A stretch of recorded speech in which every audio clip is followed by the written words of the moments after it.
Hello all, welcome to next session of Fundamentals of Power Electronics. The outlines of session are the thyristor family device, that is PUT, and PUT stands for Programmable Unijunction Transistor. In today's session, we'll discuss about introduction to PUT, operation of PUT, characteristics and applications of PUT. So first, the abbreviation or long form for the PUT is Programmable Unijunction Transistor. In slide, we can observe this is the layer diagram and this is a symbolical representation of PUT here. So basically, PUT is a 4-layer device, that is 2 P layers and 2 N layers, which are combined together to form a PUT. So by the layer diagram, we can observe that the layer diagram of PUT and SCR both are similar only. SCR also having a 4 layers, 2 alternative P and N layers. In the same manner, PUT also has 4 layers, 2 P layers and 2 N layers, which are alternatively sandwiched here. And it has a 3 terminals. They are anode, cathode and gate terminal. But the constructional difference between PUT and SCR is, in SCR the gate terminal was connected to internal P layer, but in PUT the gate is connected to the internal N layer and which is near to the anode terminal. Therefore, this gate terminal of a PUT can also be called as anode gate terminal because which is near to the anode terminal. And in a name it indicates that it is a unijunction transistor. So PUT stands for, it is a one type of unijunction transistor. But the difference is in unijunction transistor. So already we have studied about the UJT. So in UJT it is a 3-terminal device, but it has a single junction. Therefore it is called as unijunction. But PUT has 3 junctions, J1, J2 and J3, as similar to the SCR. But this PUT is differ than the UJT is, here the name indicates that it is a programmable transistor. In UJT or in unijunction transistor, we cannot change any parameters according to the applications. Once the UJT constructed, its breakdown voltage, its peak voltage or its current value, all the values are fixed. But in PUT, here we can program the different operating parameters here. Therefore, it is totally named as programmable unijunction transistor. That is, it is called as programmable because parameters like intrinsic, standoff ratio, peak voltage and many parameters can be programmed with the help of external 2 resistors, and those 2 external resistors are connected to the gate terminal here. So already we have studied about the gate is control terminal, same like a SCR. In SCR also the gate defines the breakdown voltage value or breakdown timing. So once the gate pulse is applied, SCR turns on. In the same manner, in PUT also gate is a control terminal and external 2 resistors, so which are mentioned here, the external 2 resistors which are connected to the gate terminal here, and by those 2 external resistance here we can define or we can set the parameters, operating parameters like intrinsic standoff ratio and voltage, peak voltage value here. Therefore, this unijunction transistor is called as a programmable unijunction transistor. The PUT is generally used for low power applications. So basically PUT is constructed for low voltage and low current applications. As though it is constructionally similar to the SCR, SCR can be used for high power applications here, but PUT is generally used for low power applications. So here this is the layer diagram and this is the symbolical representation of PUT here. In symbol also we can observe the gate is connected to the upper side which is near to the anode terminal. Therefore, the gate of PUT can also be called as anode gate. Next is PUT operation. So here in operation we can observe that the connection of external supply, as it has a 3 terminals, anode, cathode and gate, and it has a 3 junctions J1, J2 and J3. So in a diagram in this slide we can observe that the connection of two supplies, here it is a connection for layer diagram and here it is a connection for symbol. So both are same. Here only I am representing connection to the layer diagram and here the supply connection to the PUT symbol here.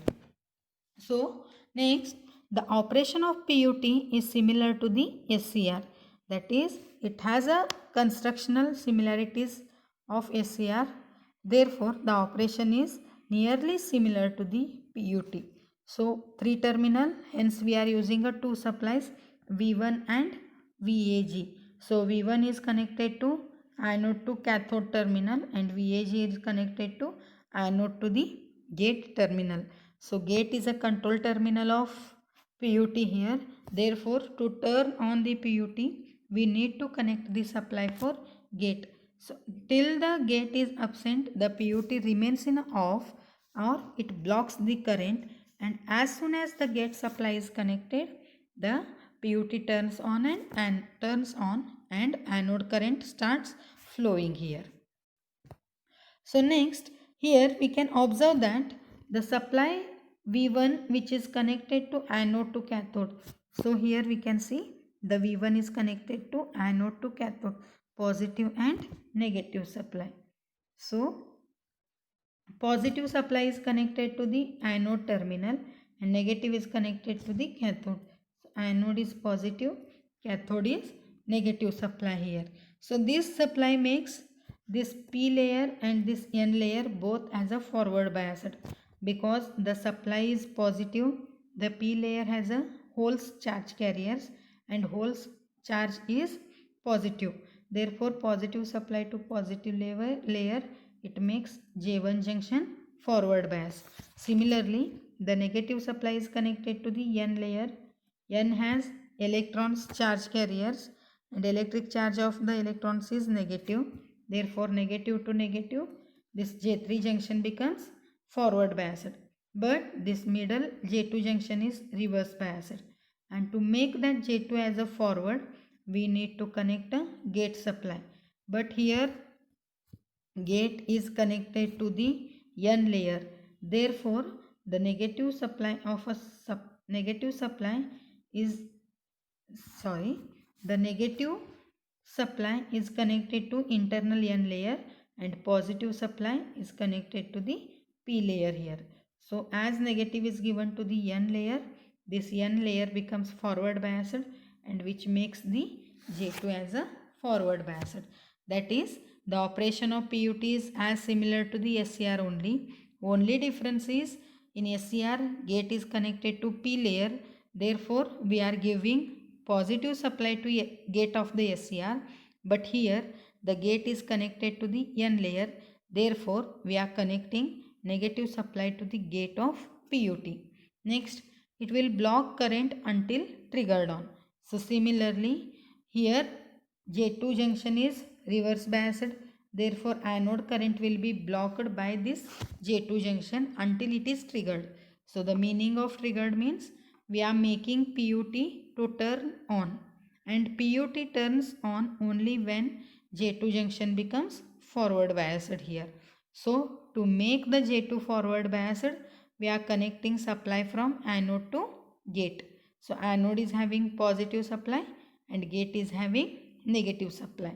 Due to this negative supply, J2 becomes forward biased, and once the J2 forward biased, PUT turns on or it triggers. To trigger the PUT into the on state, the current is passed from anode to gate.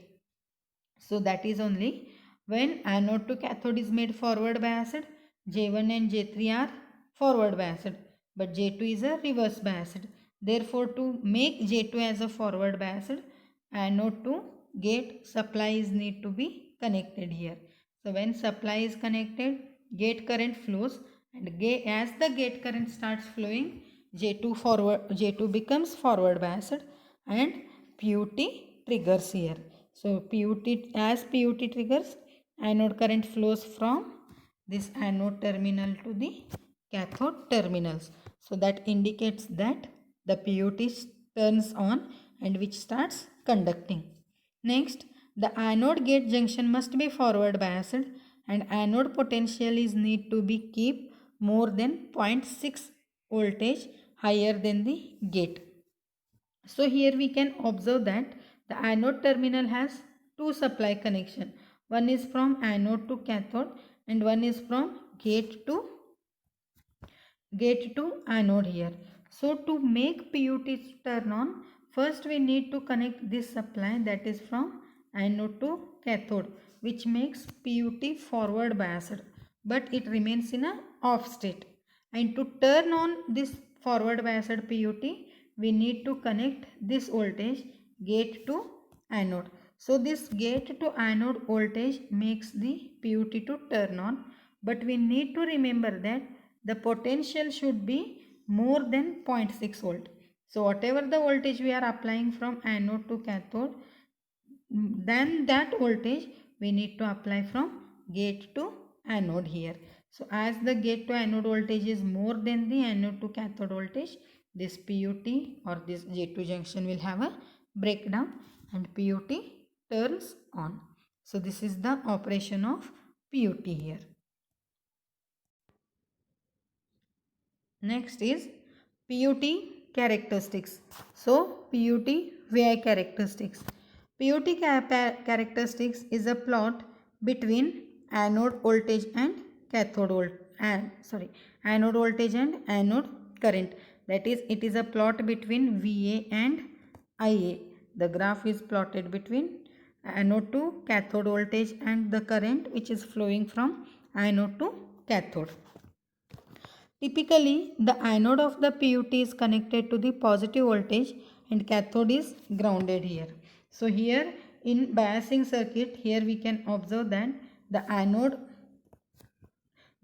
terminal is connected to the positive supply and cathode terminal which is grounded here. Next, the gate is connected to the junction of two external resistors. So gate terminal which is connected to the external resistors, that is R2 and R1, and these two resistors makes the voltage divider network. And for this two voltage divider network, here we are connecting VBB. So this is the biasing circuit of PUT, and by which we can plot here the characteristics of PUT here. So the gate is connected to the junction. The gate is nearly connected to the internal N layer, or that is connected to J2 junction. And at the gate terminal, two external layers resistors R1 and R2 which are connected. So here R1 and R2, both the resistors are connected to form the voltage divider network at a gate of PUT here. So already I have explained that the PUT and UJT both are different here. The PUT stands for programmable unijunction transistor. That is, it is one type of unijunction transistor, UJT only, but in PUT we can program the parameters, peak voltage value or intrinsic standoff ratio. All these value we can be programmed here. So that programming can be done by these two resistors here. So here the programming stands for, if we change the value of resistors, current changes here, and as the current changes, the gate voltage changes. So in this way we can change the operating parameters of PUT, and that changing can be done through the gate terminal, but gate is connected to R2 and R1 here, which forms voltage divider network. So it is the value of these two resistors that determines the intrinsic standoff ratio and peak voltage of PUT here. So by connecting these two resistors, the operating parameters of a PUT can be programmed. But this is not possible in UJT. So in UJT, the values are fixed, and according to that UJT can be used for any particular applications. Next, when anode to cathode voltage is increased. So as the anode to cathode voltage is increased, the anode current increases. So as we are going to increase anode to cathode voltage, and once the PUT turns on, the anode current increases, but it increases up to one similar point, and after one point VA cannot increases, but current increases here. So up to one point, so that point here it is called as a valley point here. So once we start increasing anode to cathode voltage, that is as the VA increases, IA also increases here. But at some particular point, even if we increase anode to cathode voltage, the drop across, so this drop across anode to cathode cannot be changed here. So it remains even though the anode current increases here. So this point is called as valley point. So this point of the PUT is called as a valley point here. So it is a point at which VA remains constant, but IA starts increasing as we increase the supply voltage here. Next is peak voltage, that is VP. It is the anode to cathode voltage after which PUT jumps into the negative resistance region. So VP. In characteristics here we can observe that, so this is the VP point. So here we can observe that the voltage is increasing, the VA is increasing, but at some particular point, after this point, VA is changing into the negative resistance region. So this point is called as a VP, or this point is also called as a peak voltage. The peak voltage can be set by using R2 and R1, which are connected at the gate of the PUT.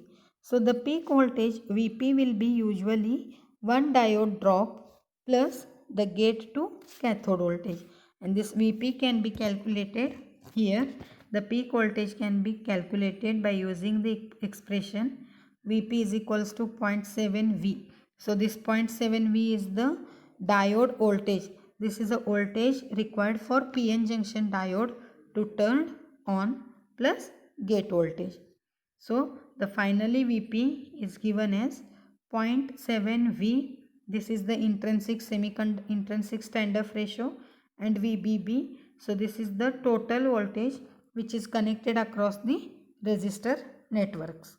Next is intrinsic standoff ratio. So intrinsic standoff ratio of a PUT, it is the ratio of external resistance R1 to the sum of resistors R1 and R2. So these two resistors are, so here these two resistors are connected, R1 and R2, and for these two resistors the supply VBB is connected. So this VBB biases these two resistors here, and as the value of these two resistors changes, the PUT parameters can be changed here. So R1 and R2 totally affects the intrinsic standoff ratio. Therefore this ratio is defined as, it is a ratio of external resistance R1 to the sum of R1 plus R2, and this intrinsic standoff ratio helps us to predict how much voltage will be dropped across the gate and cathode for given VBB. So whatever the voltage drop is achieving at gate to cathode terminal, that can be predictable by using the intrinsic standoff ratio. So this the ratio, intrinsic standoff ratio equation is given as R1 by R1 plus R2. Next is applications of PUT. So normally PUT is used to trigger the thyristors. So triggering means, again it is a process to turn on the thyristor. Thyristors will never turn on by the anode to cathode voltage. So to make thyristor to turn on, the gate pulse is need to be given, and that gate pulse is given by the PUT here. So normally PUTs are used in triggering circuits, and also they are used in a relaxation oscillators. So by the relaxation oscillator, gate pulses can be generated, and those gate pulses are applied at the gate terminal of thyristor for the triggering. So in today's session, we have learned about the PUT, that is programmable unijunction transistor. It is a 4-layer device similar to the SCR and 3-terminal device. The 3 terminals are anode, cathode and gate. So it has a 4 layers, 2 P layer and 2 N layer, which are alternately connected. But the difference of a PUT than the SCR is, in SCR the gate is connected to internal P layer, but in PUT the gate is connected to internal N layer. So whenever we need to turn on the PUT, we need to connect supply from anode to cathode, that is PUT must be forward biased, but it blocks the current until gate supply is given, because when anode to cathode supply is given, J1 and J3 are forward biased, but J2 is reverse here. So to make J2 forward biased, gate supplies need to be connected. So once the J2 forward bias, PUT turns on and anode current flows here. So this is all about the PUT. Thank you.